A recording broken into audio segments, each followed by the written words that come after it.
Hello बच्चों, तो आज हम कक्षा 11 के भौतिक विज्ञान विषय के अध्याय दोलन अर्थात ऑसिलेशन के पार्ट 9 वीडियो को शुरू कर रहे हैं। और आज इस वीडियो में हम सरल आवर्त गति को ही कंटिन्यू करेंगे और उसमें बल का नियम क्या होता है उसको समझेंगे और फिर उदाहरण 13.6 को सॉल्व करेंगे। तो किसी भी गति में एक बल हम उसका अध्ययन करते हैं, तो इसी तरीके से अगर हम सरल आवर्त गति में कहें, जितना भी अभी तक हमने उसके बारे में पढ़ा है, जब सरल आवर्त गति को हमने सीखा था, समझा था, तब मैंने आपको ये कहा था कि वो गति जब कोई भी एक पर्टिकुलर कण है और वो इस तरीके से इधर-उधर एक माध्य स्थिति के इधर-उधर गति कर रहा है, यानी टू एंड फ्रो मोशन कर रहा है, लेकिन सरल रेखा में, तो उस पर एक बल लगता है। अगर जैसे वो यहाँ से इधर गति कर रहा है सरल रेखा में, तो उस पर इधर वाले किनारे पर एक बल लगेगा और पूरी गति के दौरान एक बल लगेगा। तो उससे रिलेटेड ये नियम होगा। तो इसके लिए एक्सप्रेशन भी हम ढूँढेंगे। तो न्यूटन की गति के दूसरे नियम से हमें पता है कि F इज इक्वल्स टू किसी भी पर्टिकुलर टाइम पे ma होता है। m यानी उस कण का द्रव्यमान जो गति कर रहा होगा और a उस गति के दौरान उसका त्वरण होगा। अब हमें ये पता है कि सरल आवर्त गति में हमने किसी भी कण का या वस्तु का त्वरण के लिए ये एक्सप्रेशन पढ़ा है, ठीक है। और उसके बाद हमने इसी को इसमें इसके रूप में लिखा है xt के रूप में, क्योंकि ये पूरा का पूरा a cos omega t plus phi xt होता है। और यहाँ पे ध्यान देना है कि सरल आवर्त गति की समीकरण कॉस के टर्म्स में लिखी गई है, ये याद रखना है। जो एक्स होता है विस्थापन, हम साइन के रूप में भी लिख सकते थे, पर हमने कॉस के रूप में लिखी थी, ये हमें याद रखना है। तो अगर हम यहीं से देखें, तो हमारे पास ये जो ए का मान होता है, अगर हम यही इसमें रख लें, तो हमारे पास सरल आवर्त गति के लिए ये हो जाएगा बल, ठीक है। तो यहाँ से हम एक कंक्लूजन निकाल सकते हैं कि अगर ये एम ओमेगा स्क्वायर, ये पूरा का पूरा अगर हम मान लें कि कांस्टेंट है, और जो कि है, क्योंकि ये m द्रव्यमान होगा, ये उसकी कोणीय आवृत्ति होगी, इसको अगर हम एक कांस्टेंट मान ले के, तो हमारे पास ये बल होता है वो F इज इक्वल्स टू के एक्स टी में रिड्यूस हो जाता है। पूरा एक्सप्रेशन उसका व्यंजक इस रूप में हम लिख सकते हैं। तो यहाँ से हमें एक चीज समझ आ रही है कि k is equals to M omega square, और यहाँ से ओमेगा स्क्वायर को अगर हम देखें, तो omega square is equals to K upon M, और फिर ओमेगा स्क्वायर अगर हम राइट साइड ले गए तो वो अंडर रूट बन जाता है, ठीक है। इस तरीके से आ जाता है। यहाँ से हम बोल रहे हैं कि ये अगर ये ओमेगा स्क्वायर यहीं रहा, तो ये के अपॉन एम बनेगा, ये एम के नीचे चला जाएगा, और फिर ये स्क्वायर जब इधर जाएगा तो ये रूट बन जाएगा, तब ये यहाँ से हट जाएगा। ये इस तरीके से ये वाली चीज़ आई है हमारे पास, ठीक है। ये चीज़ से हम यहाँ से एक चीज़ निकाल सकते हैं कि जैसे हमें पता है कि जो त्वरण होता है यहाँ पे, ये त्वरण की जो डायरेक्शन होती है वो किस तरफ होती है, मतलब कोई कण है उसकी माध्य स्थिति की तरफ त्वरण हमेशा कार्य करता है। इसी तरीके से यहाँ पे ये माइनस साइन और ये पूरा एक्सप्रेशन ये बता रहा है कि जो यहाँ पे बल कार्य करेगा सरल आवर्त गति में, उसकी दिशा भी माध्य स्थिति की ओर ही होगी। यहाँ से हमें ये चीज़ समझ आ रही है। और अच्छा, अब माध्य स्थिति की तरफ होती है, तो उस बल को हम क्या कह सकते हैं, प्रत्यानयन बल कह सकते हैं।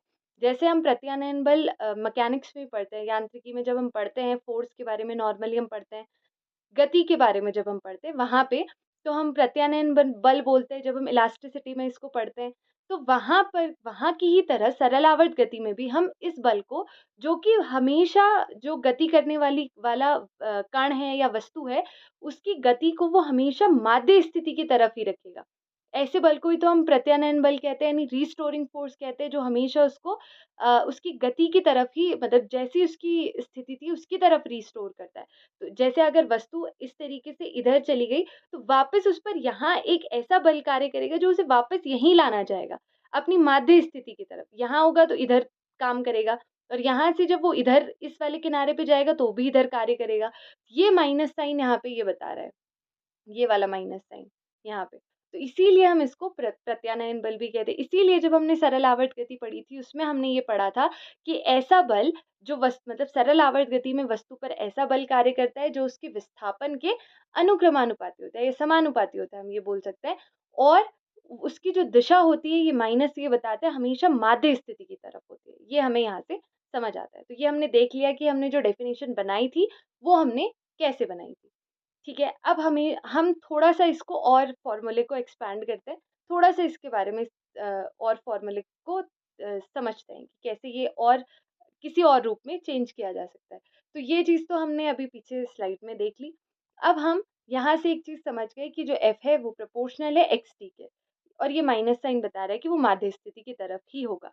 यहाँ से आप एक चीज़ ये देख सकते हैं कि ये जो बल है, ये विस्थापन की क्योंकि कैसे समानुपाती है इसकी 1 घात के, और ऐसे को हम क्या बोलते हैं जो मतलब समानुपाती होता है x की 1 घात के, उसको बोलते हैं रैखिकीय समानुपाती।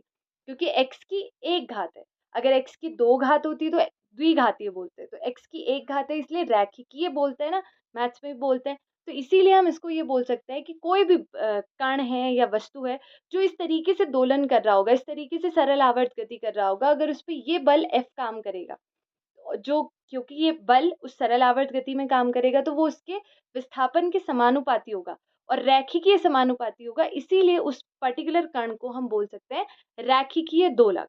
अब एक चीज़ याद कीजिए, जब हमने ये पढ़ा था कि सरल आवर्त गति कहते किसे हैं, हमने ये समझा था कि ये हमारा एक दोलन का ही प्रकार होता है, दोलनीय गति, या जिसे हम ऑसिलेशन कहते हैं कि एक स्थिति है, माध्य स्थिति, और उसके इधर-उधर गति हो रही है। कुछ मतलब नहीं है कि सरल रेखा में गति हो रही है, उसी का ही एक सब पार्ट था ये सरल आवर्त गति।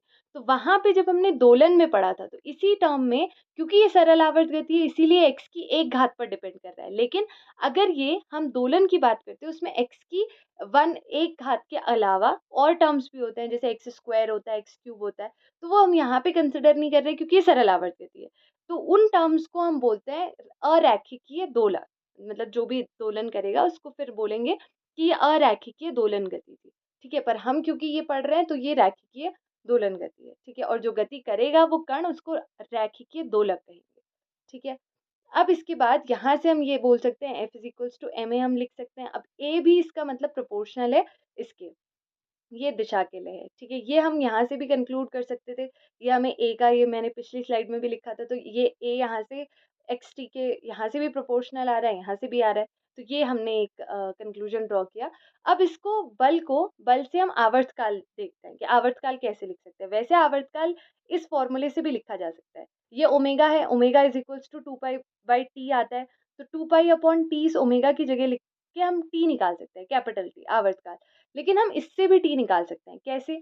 अब जैसे यहाँ पे ये टर्म है, यहाँ पे हमने एफ की जगह लिख दिया एम ए, ठीक है, और यहाँ से क्योंकि अगर हम यहाँ पे देखें तो हमारा ओमेगा के लिए हमें के अपॉन एम चाहिए, और ये के है और इसके नीचे एम चाहिए, तो ऐसे ही के अपॉन एम यहाँ इसको बना देते हैं हम, यानी कि यहाँ पे ये जो के था इसके नीचे हम एम ले आए यहाँ से और उसको फिर सीधा करके लिखा है, तो जैसे के अपॉन एम हुआ, ये लेफ्ट साइड में माइनस, और ये एक्स टी था वो ए के नीचे चला गया अपॉन ए, और ये एक्स टी, और फिर ये माइनस उधर इसके साथ लिख दिया, सीधा करके लिख दिया बस उसे। ठीक है, तो यहाँ से ये वाली चीज़ को हम यहाँ पे सब्सटीट्यूट करके निकाल सकते थे, और क्योंकि ओमेगा में तो टी आना ही था, कैपिटल टी, हम आवर्तकाल निकालने की बात कर रहे हैं, तो ये चीज़ हमारे पास पिछली स्लाइड में भी थी। अब हमने क्या किया, omega is equals to under root ये लिखा, क्यों? क्योंकि अभी जो अंडर रूट के अपॉन एम था, बस उसी की जगह के अपॉन एम की जगह हमने ये चीज़ लिखी हुई है। अब ये भी एक फॉर्मूला होता है कि इसमें हमने क्या किया, ओमेगा इज इक्वल्स टू में इसको हमने त्वरण और विस्थापन के टर्म्स में लिखा, तो ये भी आपको पता होना चाहिए, मतलब जस्ट कभी आता है एग्जाम में तो आपको निकालना आना चाहिए, घबराना नहीं है बस। फिर ओमेगा की जगह हमने 2 पाई/टी लिखा, 2 पाई/टी या बाई टी लिखा, और बाई यानी कि हम इसको पढ़ते हैं, बट्टे को पढ़ रहे हैं, तो 2 पाई/टी। इसके बाद यहाँ से टी को सब्सटीट्यूट कर लेते हैं, तो वो ये, अब मैंने माइनस साइन को छोड़ दिया क्योंकि माइनस साइन दिशा के लिए था, वरना अंडर रूट में अंदर माइनस नहीं होना चाहिए, मैथ्स में हम सीखते हैं कि हम आयोटा लगाते हैं वरना। तो यहाँ पे सिंपल सी एक चीज़ है कि हमने माइनस इसलिए सीखा था क्योंकि वो दिशा के लिए था, तो अब हमने उसे छोड़ दिया क्योंकि दिशा के लिए था। तो यहाँ से हमारे पास ये पूरा टर्म एक्सपैंड हुआ, और इसी एक्स टी अपॉन ए की जगह हम ये भी लिख सकते हैं के अपॉन एम, जो हमने यहाँ पे लिख दिया, क्योंकि ये एक्स टी अपॉन ए है, एक्स ऊपर और ए नीचे, टी तो इसी के साथ है कि ये इतने टाइम पे विस्थापन है, तो इसको हमने ऊपर नीचे कर दिया, तो एम ऊपर के नीचे, इसीलिए यहाँ पे एम ऊपर के नीचे आ रहा है। ठीक है, अब इसके बाद एक मिनट, हम आगे चलते हैं। तो अब हम उदाहरण 13.6 को सॉल्व करेंगे। कमानी स्थिरांक k की दो सर्वसम कमानियां m संहति के किसी गुट के तथा स्थिर आधारों से चित्र 13.14 में दर्शाए गए अनुसार जुड़ी हुई हैं। अब देखते हैं इसे। देखिए यहाँ पे ये जो m संहति है, यानी कि ये m मास का कुछ गुटका रखा है, ये गुटका के की दो सर्वसम कमानियों यानी कि जो स्प्रिंग है, उनका जो स्प्रिंग कांस्टेंट, के को हम स्प्रिंग कांस्टेंट भी बोलते हैं जब हम स्प्रिंग वाले क्वेश्चंस को देखते हैं या स्प्रिंग के बारे में अध्ययन करते हैं, तो वहाँ पे हम इस के को स्प्रिंग कांस्टेंट भी बोलते हैं। तो अगर उन दोनों का स्प्रिंग कांस्टेंट सेम है, ये के और ये दृढ़ आधारों से अगर जुड़ी हुई है यहाँ पे, दृढ़ आधार यानी कि ये स्थिर आधार है, यानी कि जब ये कुछ भी मूव करेगा तो ये जो आधार हैं ये मूव नहीं करेंगे, ये यहीं पर रहेंगे, गति नहीं करेंगे। तो अगर इस तरीके का ये अरेंजमेंट पूरा का पूरा है, तो ये दर्शाना है कि जब गुटके को यानी इस एम मास के गुटके को अपनी साम्य स्थिति जो ये अभी जिसमें ये है, इससे अगर हमने उसे किसी और स्थिति में विस्थापित किया यानी कि जैसे राइट में किया, लेफ्ट में किया, तो तब यह सरल आवर्त गति करेगा और फिर हमें दोलन का आवर्तकाल भी ज्ञात करना है। ये हमें प्रूव करना है।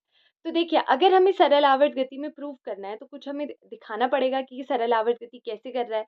क्योंकि यहाँ पे मास की बात की गई है, यहाँ पे स्मॉल के यानी कि कांस्टेंट की भी बात है, तो हम यहाँ पे फोर्स से इसे प्रूव कर सकते हैं। अभी-अभी हमने पढ़ा कि जो बल होता है सरल आवर्त गति में वो क्या होता है, F is proportional to x। कौन से विस्थापन पे, जो किसी पर्टिकुलर टाइम t पे है, तो x के ये समानुपाती था। तो वहाँ से अगर हम ये चीज़ लेकर आ सकते हैं, तो तब हम यहाँ पे सरल आवर्त गति प्रूव कर सकते हैं।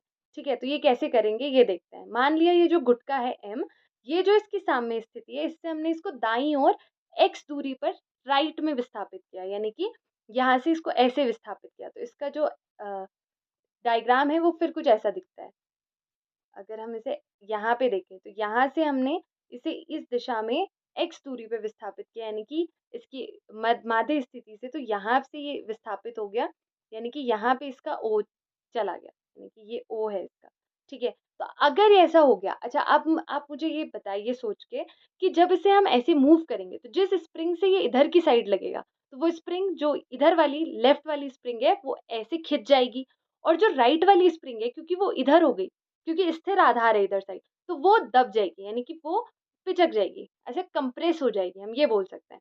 यानी कि ये वाली जो स्प्रिंग है वो मतलब छोटी हो जाएगी, और जो इधर वाली स्प्रिंग है वो बड़ी हो जाएगी लंबाई में। क्यों? क्योंकि ये इधर हो गया। आप ये ब्लॉक लीजिए, इसको मैंने इधर किया तो उसकी लंबाई कम हो गई, इस इधर वाली की लंबाई ज़्यादा हो गई, और ये और जगह तो इधर-उधर जा नहीं सकती क्योंकि ये स्थिर आधारों इनके बीच में जुड़ी हुई है। तो यहाँ पे हम देखेंगे कि जो बाईं ओर की कमानी है ये वाली, ये x लंबाई से हो जाती है दीर्घित, लंबी हो जाती है, और जो राइट वाली है वो हो जाती है संपीड़ित। संपीड़ित यानी कि कंप्रेस हो जाती है, चिपक मतलब चिपकना भी नहीं, लेकिन कंप्रेस हो जाती है, संपीड़ित हो जाती है। इतना हम समझ गए। अच्छा, अब यहाँ पे आप देख रहे होंगे कि F1 F2 लिखा है। जब ये ऐसे ही, अब हम अगर ये बात करें कि गुटके पर कौन से बल काम कर रहे हैं, तो क्योंकि ये जो स्प्रिंग है ये इधर हो रही है, तो अगर ये लंबाई इसकी बढ़ रही है तो ये क्या जाएगी, स्प्रिंग अगर आप छोड़ देते तो क्या होता है, स्प्रिंग छट से वापस आ जाती है, क्योंकि उस पर रिस्टोरिंग फोर्स काम कर रहा है। तो ब्लॉक पर भी एक रिस्टोरिंग फोर्स काम करेगा, एक प्रत्यानयन बल काम करेगा। तो वो जो स्प्रिंग है लेफ्ट वाली, यानी कि ये वाली, वो कैसे आना चाहती है, वो पीछे आना चाहती है। तो इस पर इधर की तरफ एक F1 फोर्स काम करेगा इस ब्लॉक पर, इस स्प्रिंग के कारण। और ये जो स्प्रिंग है, क्योंकि वो इधर गई हुई है, ब्लॉक ऐसे गया तो वो पिचक गई, वो संपीड़ित हो गई। तो अब वो कैसे आना चाहती है, वो वापस आना चाहती है वो स्प्रिंग भी, तो उस पर बल ऐसा है। इसीलिए जो डायरेक्शन है इस पर ध्यान रखना है आपको। ठीक है, तो कमानी द्वारा बाईं ओर कार्यरत वाला बल है वो F1 है, माध्य स्थिति की ओर है, यानी कि ऐसे है। माध्य स्थिति की ओर कहने का मतलब है ब्लॉक इधर चला गया, वो O की ही तरफ है, ऐसे काम कर रहा है। ठीक है, तो वो कितना है, F is proportional to x होता है, तो हमने बराबर लगाया होगा तो ये माइनस के आ गया होगा। इसी के बाद अगर हम दाईं ओर वाली को देखें, तो वो F2 भी कैसे काम कर रहा है, इधर की साइड, क्योंकि उसे उसकी लंबाई कम हो गई, उसको वापस उतनी ही लंबाई चाहिए, तो स्प्रिंग झट से ऐसे होना चाहिए। तो वो भी किधर की तरफ काम कर रहा है, माध्य स्थिति की ओर।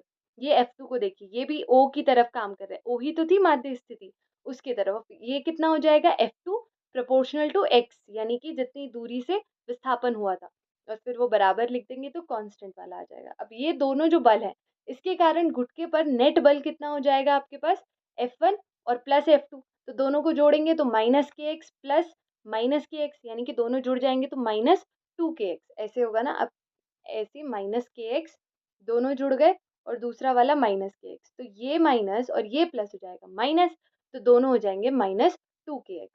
ठीक है, इसमें तो कुछ डाउट नहीं होगा, ये गुटके पर नेट बल है। अच्छा, अब हम यहाँ से आवर्तकाल बता सकते हैं, क्योंकि F T is equal to minus K X T होता है। ठीक है, तो यहाँ पे जो k होता है वो m ओमेगा स्क्वायर होता है और ओमेगा में होता है 2 pi by T. 2 pi upon T के टर्म्स में हम ओमेगा को लिख सकते हैं। तो वहाँ से, क्योंकि अभी जो हमने बात की थी, omega square is equals to k by m हो जाएगा ये, और यहाँ से हम ओमेगा इज इक्वल्स टू लिख सकते हैं under root k by m, इस तरीके से। और यहाँ से हम t लिख सकते हैं 2 बाई मतलब ओमेगा को 2 पाई बटे टी और is equals to under root के अपॉन एम।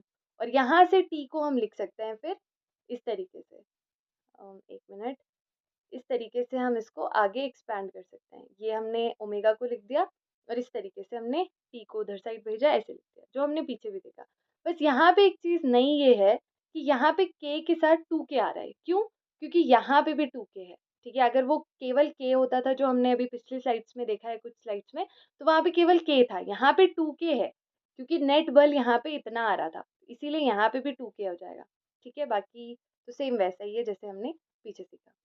तो इस तरीके से आज हमने इस वीडियो में सबसे पहले सरल आवर्त गति में बल को समझा कि बल का नियम क्या होता है। तो बल जस्ट कैसे होता है, प्रोपोर्शनल होता है जितना विस्थापन हुआ माध्य स्थिति से, हमने उसके बारे में सीखा। फिर ये एक्सप्रेशंस, यहाँ से हमने ये वाला एक्सप्रेशन निकाला और यहाँ से हमने ये देखा कि त्वरण की ही तरह बल की दिशा भी माध्य स्थिति की ओर है और इसीलिए हम इसको प्रत्यानयन बल भी कहते हैं। ठीक है, इसके बाद हमने यहाँ से आवर्त काल के लिए निकाला, तो इस तरीके से हमने ये त्वरण का भी एक्सप्रेशन देखा।